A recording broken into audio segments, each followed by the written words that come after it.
It's never been our objective to build the larger ship, but fairly quickly we assembled the ideas that different people had.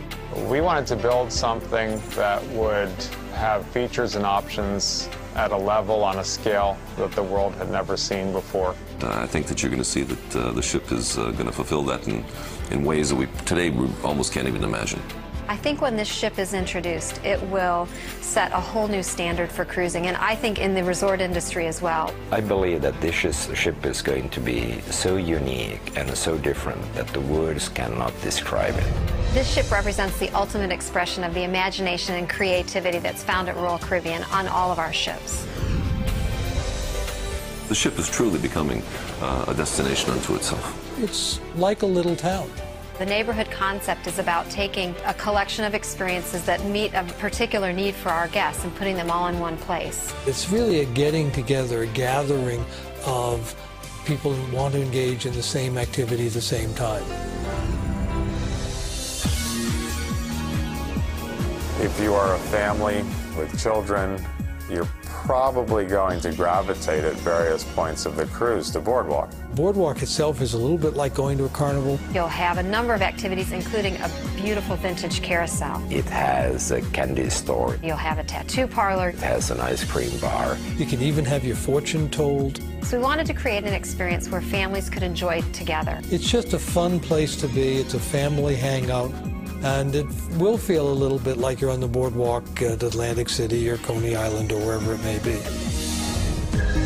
Well, the boardwalk opens up to a wonderful amphitheater area. And it's both a swimming/pool space in an amphitheater style during the day, and then a performance space at night. You will be able to sit at the end in the evening looking towards this entertainment.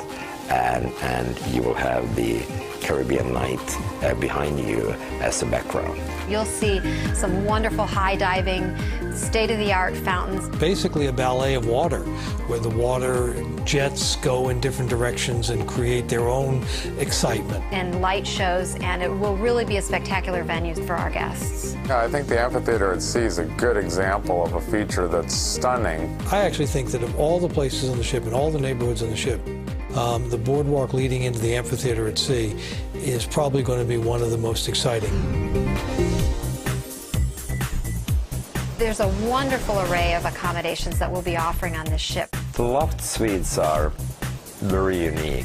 This is so far beyond anything that we've ever seen or heard of before in the cruise industry. You walk in and it's just so spacious that you just can't believe this is in a house, never mind on a ship. You will have a large balcony, which is probably 30-40 meters above the water level. Phenomenal, unobstructed view to the horizon. I think that will be a very special suite experience for the guests. We have a large number of staterooms which are facing to the Central Park or to the boardwalk. The staterooms on Boardwalk have a double advantage. They are looking inwards at an active space, a neighborhood, and they are looking aft to sea. You can actually look out past the boardwalk, past the amphitheater at sea, and look out onto the wake of the ship. That's incredible. Or you can be on the Central Park balcony looking down on the greenery and everything what is happening there.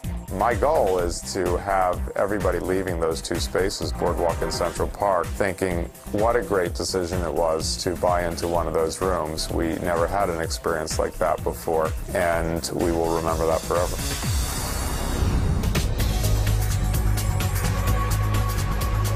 The Royal Promenade is twice the width of our existing Royal Promenade and the length of a football field. That is a huge increase.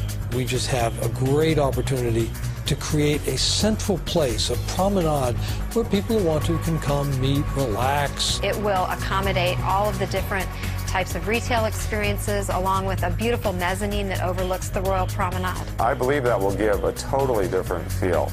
There'll be several second-level shops and experiences that will overlook the Royal Promenade. I think it's the combination of Royal Promenade and Central Park that really will set this entire space feeling apart from anything that's ever been seen before. Central Park was created to give another outdoor venue, an alternative to our pool decks that really had that outdoor feel, that nature feel. It's unexpected to have living grass, trees, foliage, or anything else like that on a ship. It will also be sort of in general a more elegant upscale space than other areas of the ship. The park is going to be the gathering place where you will have your pre-dinner cocktails or you can have your after-dinner drink. The multiple specialty restaurants, all of which are offering al fresco dining opportunities, is a zone of the ship. It's shopping, dining, entertainment, and it's done in a setting that's more serene and tranquil than some of our other settings, so it really provides those that just want to rest and relax and have a peaceful time. We provide that opportunity as well. It's just magical. In the center of Central Park, we have Rising Tide Bar. That's a bar that will go from the Royal Promenade on Deck 5 up to the Central Park on Deck 8. The sky's the limit, and literally the Rising Tide bar is a good example of that. Who would have thought to have a bar that could go up and down over multiple decks?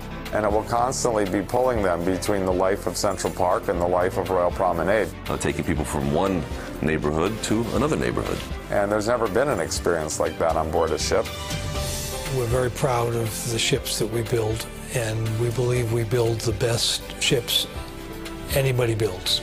But the thing that has always distinguished us for almost 40 years has been the service levels and the commitment that our crew members have shown.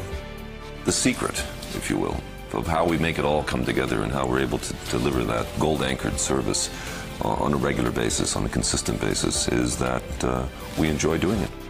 And it's the interaction between the guests and the crew, regardless of whether it's the original Song of Norway when she was 720 guests, or this at 6,300. It's that interaction that is the ultimate wow.